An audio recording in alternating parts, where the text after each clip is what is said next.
अस्सलाम वालेकुम नाजरीन, आज हम एक नई वीडियो के साथ आपकी खिदमत में हाजिर हैं। आज की वीडियो हमारी अंगूर को किस टाइम पे हमने हार्वेस्ट करना है और इसको मार्केट कैसे करना है। काफ़ी फार्मर हजरात पूछते हैं कि फल को किस टाइम पे हार्वेस्ट करना चाहिए और उसको सही तरीके से पकाना कैसे चाहिए। तो ये देखें जी, ये गुच्छा है, ये पकना शुरू हो गया है, लेकिन कुछ जो ज़िम्मेदार हैं वो इसी को ही वो हार्वेस्ट करके मार्केट में भेज देते हैं, जिससे उसे अच्छी इनकम नहीं मिलती, क्योंकि इस टाइम पे अभी फ्रूट जो है वो खट्टा होता है और देखने में भी इतना खूबसूरत नहीं होता। हम थोड़ी सी जल्दी कर जाते हैं, जिसकी वजह से हमें नुकसान होता है। जब फल पकना शुरू हो जाए तो हमें किन बातों का ख्याल रखना चाहिए, ये अगर हम इन पे अमल करेंगे तो हमें जो फल है वो अच्छा तैयार होगा और हमें मार्केट से भी अच्छी प्राइस मिलेगी। जब इस कंडीशन में फल आ जाए तो हमें पानी जो है वो कम कर देना चाहिए। अगर अच्छी भारी मेरा ज़मीन है तो वहाँ पे हम पानी बंद भी कर सकते हैं, लेकिन जहाँ पे हल्की मेरा ज़मीन है या रेतली ज़मीन है वहाँ पे हमें चाहिए कि पानी को पौधे की कंडीशन देख के हम कम या बंद करें।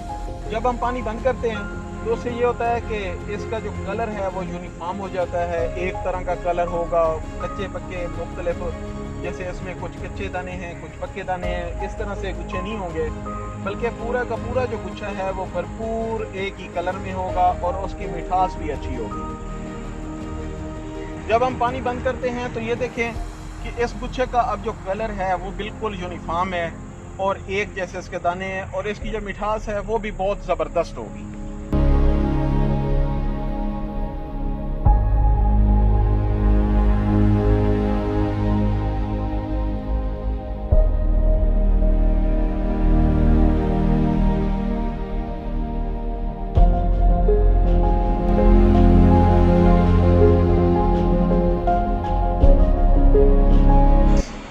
अगर हम अंगूर की मार्केटिंग की बात करें तो आज से तकरीबन 2 से 3 साल पहले फार्मर्स को अंगूर बेचने में काफ़ी मसाइल का सामना था। जब ज़िम्मेदार अंगूर को मार्केट में लेकर जाता था तो उसे उसकी अच्छी कीमत नहीं मिलती थी, जिसकी वजह से अंगूर के ज़िम्मेदार मायूसी का शिकार थे।